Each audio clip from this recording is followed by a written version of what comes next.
would be very unfair of me to say they did well only in this match. In all honesty, this team has been doing well. And those who had an opportunity to watch the match when we played at FNB, you can remember vividly the number of chances they missed. They were there. Sometimes you just need that luck. But indeed, Uspiso did very well, the keeper, pulled a lot of good saves. Anyway, he gets paid for that. I can matter why. But I was also hit the way they defended, how they gave their bodies. And it is not easy to play Mopolokwane, it's hard to. But they coped well. Zwane as well in the midfield, there's Lamine. I thought they put up a good shift. Knox Mutiz as well, even though he got sacked. Bamba as well. So I thought the general performance at team was quite okay, except when we started to get tired. Because obviously it's hard and we're working extremely hard. But we are just delighted with the result.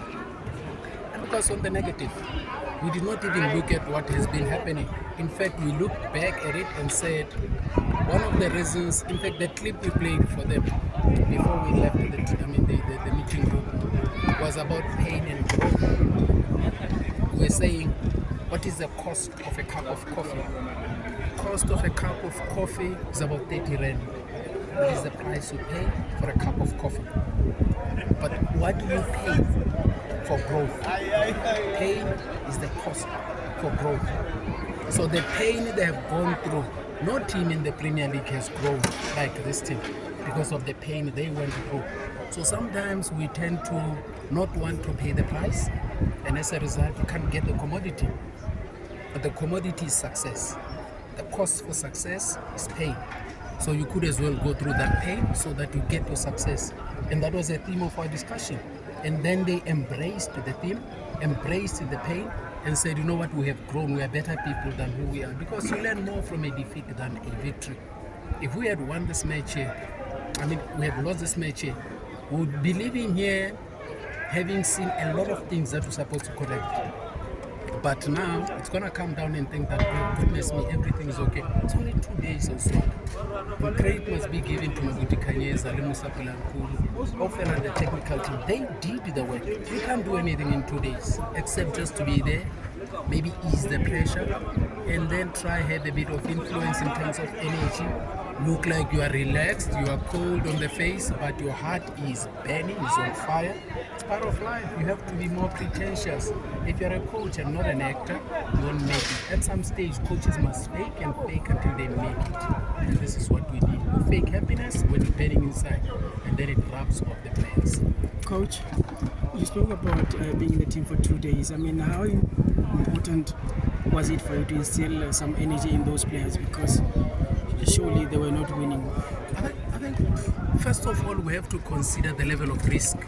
I spoke to a friend of mine before I went to Durban, and he said, Hendon, what if? Fear. If you're governed by fear, you will go nowhere. But the fact that we knew that I had worked at others before, and I know the chair ladies got support, he gives support to his coaches, and the guys who I was likely to be working with, and having looked at the team, look at the table, it was quite realistic to say, now man, relax, go in and help people who need help. Because I'm not doing anything currently, in all honesty. So I'll be sitting at my place, tossing and turning, going to training and coming back in. So for the period that you're available, you can help others. And I found this as an opportunity to go help. And I think it's gotten to a place where we connected a bit with those who had been with me before, and we connected as well a bit with those who just joined the club, and it was more seamless. It's not easy to get in the environment and work with people and pretend like, no, you've been together. So the emotional glue is quite a long way to go, but it clicked a little bit. So we can go on, consolidate on this result, and try see what more can we add on the table. Coach, I think this is a question that was asked earlier when I was doing a pre-match interview, that what is it that you have picked up, that you have observed? You can't make much observation in football in 2 days. The only thing that I considered was that the submission that is made by my colleagues is such that final third has been a problem, scoring goals has been a problem, and sometimes we also considered goals unnecessarily. And then I said, okay, if that be the case, then we'll have to look after our rest defense when we are in attack. There were moments where in our attack, you could see there were like attackers who were free. The rest defense were pressed there. And then rest attack, when you are defending, are you then in a position to regain the ball and find Nox Mutizo, find Wisdom Libambo, whoever? So rest attack important. From there, work on your 1v1s on the sides.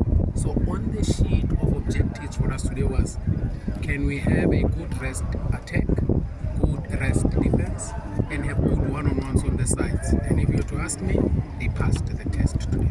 Coach, you were there. Listen, you don't look back, even though people will tell you that it's always best to connect dots looking backwards. When you look at your life where you add reflecting backwards, you tend to get better. But we don't want to look far too much backwards in a negative way. But where we add, I think, I don't know the slots now. When you add the 3 points on the 23, they had should be 26. Yeah. And at 26 should be putting you very close to 8. And it's fairly open because on top of us there were many 24s. So you're making 26, so you are in there. Somebody has to win to get to that level. And when you do that, it starts to inflict a bit of belief and conviction, and then players start to play without stress, and then results come a little bit easier. I think we're at a stage where, but nobody must own the success except them. This is their work, the coaches are gone. I only came in and happened to be so lucky that on the day of my arrival, then the win comes. Mabudi Kanyeza was The accumulation of yellow cards. Mabudi Kanyeza, even from his playing days, very intense. We are similar, very intense, but not in a bad way. But one thing that I picked up from Mabudi Kanyeza, Limusa Bilankulu, they have grown tremendously. It's crazy. I worked with Bilankulu at under 23, 2005 at Amamabu. When you're sitting on a technical table and then you talk to these folks, you understand that, goodness me, these guys are so rich with knowledge. And you take pride that this guy I coached, he's now coaching with me in his play. So then he talks to leadership again. We question ourselves that, okay, in as much as I'm working in football, I'm earning a living, but how many people am I developing? Am I only in football for my position, or am I in football for development of others? And a list of players I coached before who are now coaches is crazy. And Mabudi Kanyeza is no different, Musa Bilankulu no different, and this credit goes to them. They have amazing submissions. Some of the things they say on our technical tables are just mind-boggling. An experience in football gives them the indication that you have a responsibility to help develop projects. A job is a job, we earn a salary from a job. But I think even my kids are old enough that I should not feel so threatened that I'll lose my job and my kids will starve. The most concerning thing for any adult and any leader, you should go to a stage where you're saying it is beyond a job, it is about others, it is about a project, and a project belongs to a team. So you have to be a team player, and what contribution you bring is very important.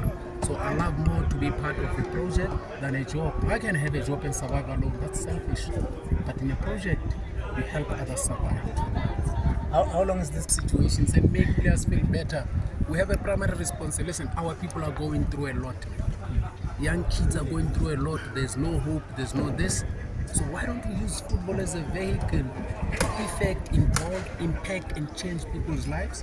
We have that opportunity as human beings. Some of us should not be so safe. I'm gonna die in a couple of years. But when you look back when you're in your grave and looking up, what's gonna pride you? Nothing. People who grow old on their deathbed, they regret that I should have done more for others than myself. Because at the end of the day, I'm gonna go as an individual. So what help do I have for myself when I'm gone? None.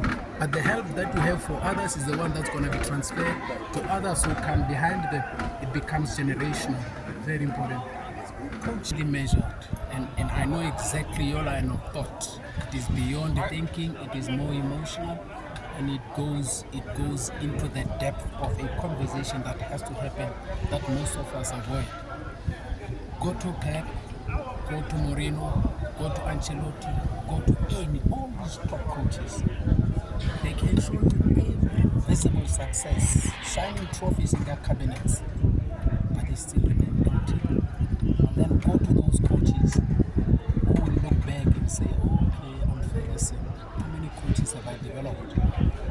throws a full league of people he has developed. To me, the most important, and I'm saying this with utmost respect, invisible success means more than visible success.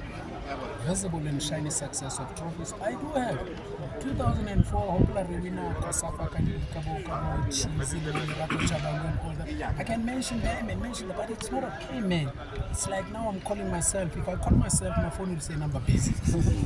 So instead of doing that, try reflect otherwise, and also selflessness has a reward. Selfishness in its way. And as much as people are so selfish and they do get rewarded, the reward to selfishness is not the same as the reward to selflessness. Selflessness is the ultimate reward.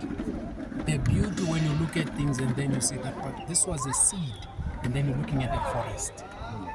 I could be looking at my cabinet, saying different seeds, getting medals about in body. What do they mean, man?